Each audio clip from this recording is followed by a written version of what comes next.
Hello, everyone. This is Lisa Mortkovich. I'm reporting to you live right now, and I'm here today to talk about avoidance and how avoidance affects and makes anxiety and depression worse.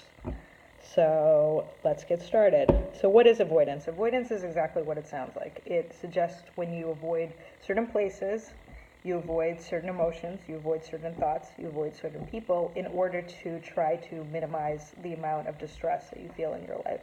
So what does that look like? I mean, to some degree, it makes sense, right? Because if you know that you're going to put yourself at danger, if you know that there's a burning building, for example, you want to avoid the building. If you know that you're driving and that there's traffic, you will want to avoid the traffic because you want to get there on time. So in certain instances, it makes sense to avoid certain situations which you know could cause you more distress, like later on or in the moment. But what does this mean for anxiety and depression? Well, when you avoid, you essentially make the depression and the anxiety worse. How is that? For example, when you have a panic disorder, or not even panic disorder, say you have panic attacks, and you experience panic attacks when you're on the subway, when you're driving on a crowded street, when you're at a party. So those are your triggers. Say like you have panic attacks every time you go out and you experience, a crowd, even if the crowd is small. So then you start avoiding crowds. You start avoiding shopping areas that are specifically crowded at certain times. You don't go food shopping at certain times. And then suddenly you have a panic attack when it's not as crowded. So then you start avoiding going into markets in general. So you avoid food shopping, you food shop online. You avoid driving in your car because driving your car, there's some cars on the street and you find that your anxiety is harder. Then it becomes that you start avoiding phone calls because those phone calls make you more anxious. Basically, what ends up happening if you don't address like that problem, which is the initial problem, which is having panic attacks which is basically heightened anxiety when you are in crowds, the anxiety just sort of spirals and it gets worse and worse and worse. You start avoiding other things that you didn't before because you find the anxiety just sort of tags along with you and doesn't improve.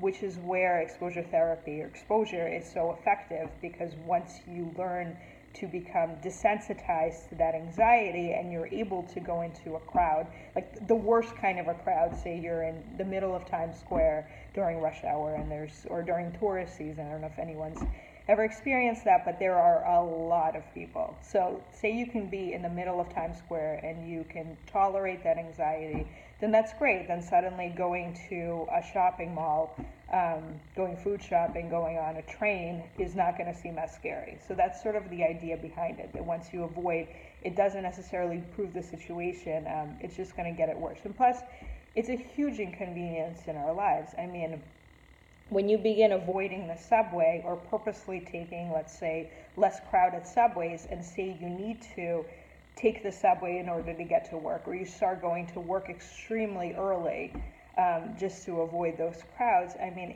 it impacts your life. Isn't it easier just to get on the train, not to experience the anxiety, and to get to your destination like the fastest way possible, and not have to think about the fact that you're feeling anxious? And then the other thing to keep in mind is then, therefore, every time, like say you're sitting on the subway and you feel your anxiety increasing. I'm using subway as an example because I live in New York City, so we end up taking the subway.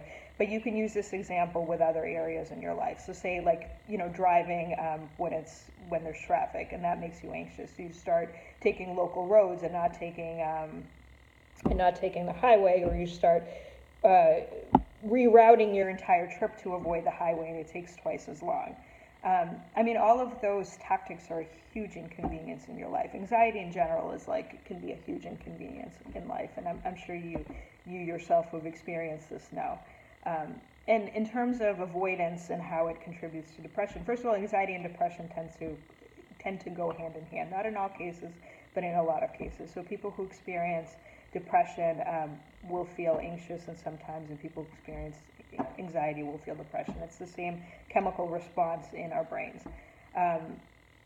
So with depression, you tend to avoid situations that also cause you distress. You avoid certain people, you avoid certain thoughts that you feel are making it worse. So you contribute a lot of sort of dysfunctional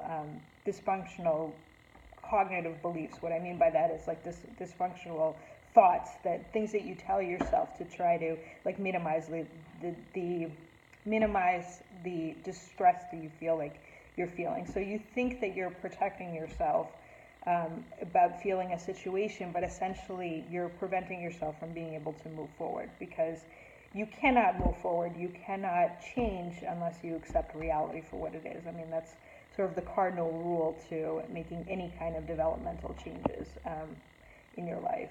So that's just something to be mindful of, that when you begin avoiding certain distressing thoughts, and again, what I mean by that is you avoid conflicts, you avoid confrontations, you avoid thinking about something that you feel is distressing. And once you get into that habit, it's not going to improve the situation. If anything, you're going to find yourself needing to avoid more and more topics and more areas and more people, and putting yourself in a really uncomfortable position because you don't want to face something that will bring up those emotions. It's a lot easier and emotionally healthy to just be able to address what it is that's really bothering you, whether or not it's an argument with somebody, whether or not it's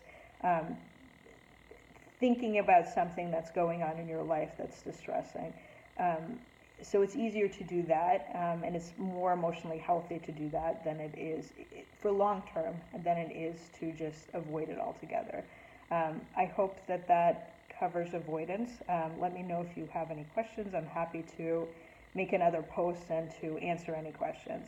And I hope everybody has a wonderful day. Take care. Bye.